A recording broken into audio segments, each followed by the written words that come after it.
يا أهلين، كيفكم؟ اليوم راح أوريكم الأشياء اللي اشتريتها من آي براند.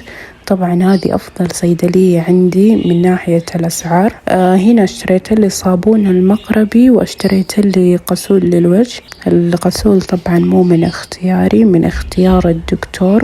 وهذا الصابون المقربي أحلى شيء جاء معاه الليفة. ما توقعت إنه داخلها الليفة المغربية، بس ما ركزت على الكتاب اللي برا كاتبين إنه معاها الليفة المغربية.